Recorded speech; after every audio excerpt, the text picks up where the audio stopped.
राजपुत्र अमित ठाकरे यांचा आज वाढदिवस आहे आणि वाढदिवसानिमित्त काल खरं तर रात्रीपासूनच संपूर्ण जे सेलिब्रेशन आहे, उत्साहाचं वातावरण आहे ते संपूर्ण मुंबईत आणि शिवतीर्थ दादर परिसरात सुरू असलेलं आपल्याला पाहायला मिळतं। आपण सध्या शिवतीर्थच्या समोर आपण बघतो की कार्यकर्त्यांची जी गर्दी आहे ती आता वाढत चाललेली आपल्याला पाहायला मिळते। प्रामुख्याने आतमध्ये जर पाहायला गेलं तर अमित ठाकरे संपूर्ण कार्यकर्त्यांच्या ज्या शुभेच्छा आहेत त्या स्वीकारत असलेल्या आपल्याला पाहायला मिळतात। ढोल ताशांच्या गजरात संपूर्ण जे वातावरण निर्मिती आहे ती सध्या केलेली आपल्याला पाहायला मिळते। अनेक जे कार्यकर्ते आहेत ते या ठिकाणी यायला सुरुवात झालेले आहेत। कशा पद्धतीच्या भावना आहेत, आज मोठं सेलिब्रेशन तुमच्या मार्फतही करण्यात आलेलं आपल्याला पाहायला मिळते। कार्यकर्त्याकडून तुमच्याकडून तरुण हृदय सम्राट अशा पद्धतीचा उल्लेख केला।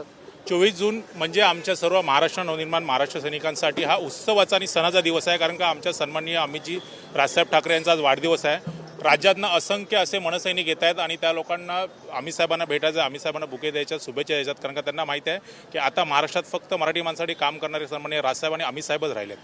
मात्र भविष्यात अमित ठाकरे यांना एक केक सुद्धा काल आणण्यात आलेला होता। काही दिवसात विधानसभेच्या सुद्धा निवडणुका होतील।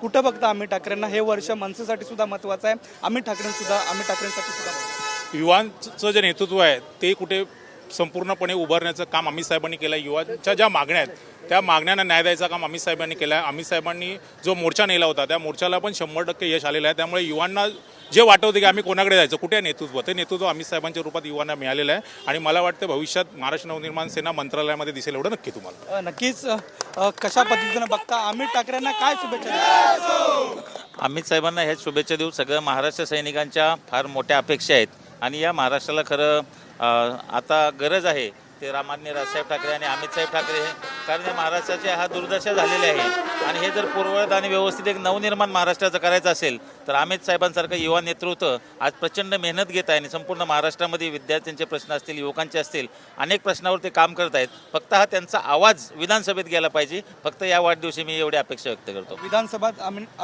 अमित ठाकरेंनी लढवली पाहिजे असं एकंदरीत महाराष्ट्र नवनिर्माण सेनेची सत्ता येणार आहे, त्यामुळे आम्ही सगळी तयारी करतोय। पुढील घटना ज्या घडत राहतील त्या आपण फक्त बघत राहा। नक्कीच जर अनेक ज्या शुभेच्छा आहेत त्या कार्यकर्त्यांकडून देण्यात आलेल्या असलेल्या आपल्याला पाहायला मिळतात। ढोल ताशांच्या गजराची वातावरण निर्मिती आहे। अमित ठाकरे अजून सुद्धा आतमध्ये कार्यकर्त्यांच्या ज्या शुभेच्छा आहेत त्या स्वीकारत असलेल्या आपल्याला पाहायला मिळत आहेत। व्हिडिओ अमित शिकवण सर, नंदकिशोर गावडे, TV9 मराठी, मुंबई।